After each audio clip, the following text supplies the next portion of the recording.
জলপাইগুড়ি জেলা, যেখানে চোখ খুললেই বিস্ময় আর কান পাতলেই নানা রূপকথার গান, লোককথার গল্প।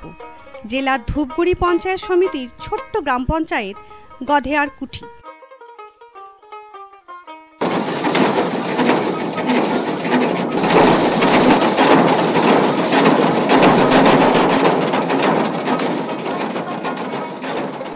বাংলার আর 5টা গ্রামের মতো সরল সাদাসিধে মানুষের বসবাস।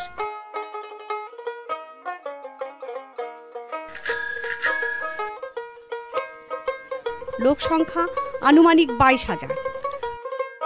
ধর্মীয় পরিসংখ্যান অনুযায়ী এলাকার 19% সংখ্যালঘু পরিবারভুক্ত।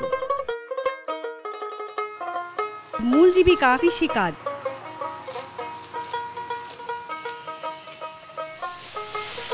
পাশ দিয়ে বয়ে চলেছে সুন্দরী জলঢাকা নদী।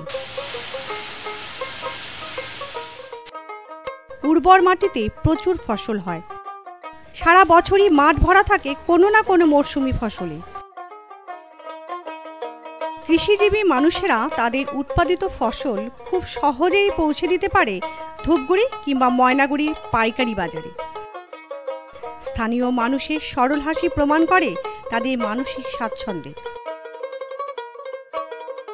এখানে কোনো ধর্মীয় বিবাদ নেই, নেই কোনো রাজনৈতিক পেশির জোরের লড়াই। আছে বুক ভরা স্বপ্ন এবং উন্নয়নকে সাথী করে বেঁচে থাকার সদিচ্ছা।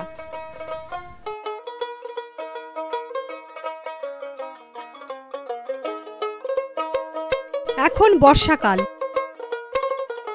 মাঠ ভরা ধান। কখনো রিমঝিম, কখনো ঝরঝর করে বৃষ্টি হচ্ছে। আশায় বুক বেঁধেছে কৃষকেরা। ভালো বৃষ্টি হচ্ছে, এবার ধান ভালোই হবে।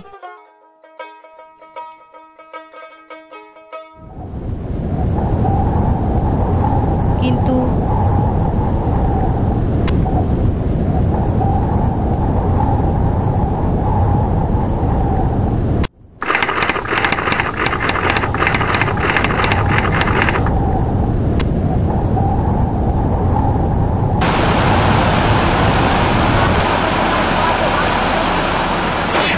আজকের বিশেষ খবর হলো সকাল 10টা 38 মিনিটে জলঢাকার জল উচ্ছ্বাসে বাঁধ ভেঙে জলপাইগুড়ি জেলার ধূপগুড়ি ব্লকের বহু গ্রাম প্লাবিত। সবচেয়ে ক্ষতিগ্রস্ত হয়েছে গধেয়ারকুটি গ্রাম পঞ্চায়েত এলাকা। বহু মানুষ ঘরছাড়া। জেলা প্রশাসন বন্যা দুর্গতের উদ্ধার ও ত্রাণ কার্যে হাত লাগিয়েছে। এগিয়ে এসেছে স্বেচ্ছাসেবী সংগঠনগুলো।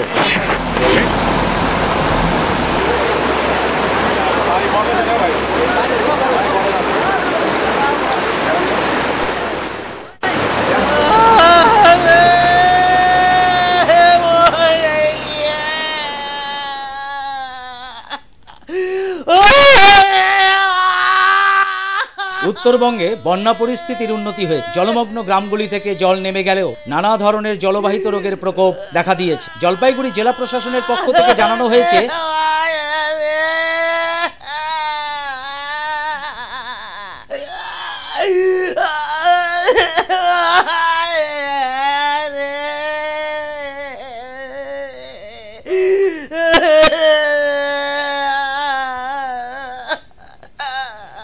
অসহায় মানুষের কান্নার সুর শোনা যায় আকাশে বাতাসে। কম বেশি 1200 বিঘা জমিতে কোথাও 3 ফুট, কোথাও 7 ফুট, আবার কোথাও 8 ফুট বালি জমি। আমার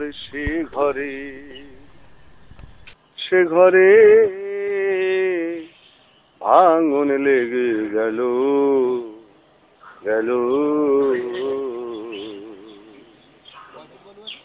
নদীর বুকে হে বালু চর, সেথা বিষয়ে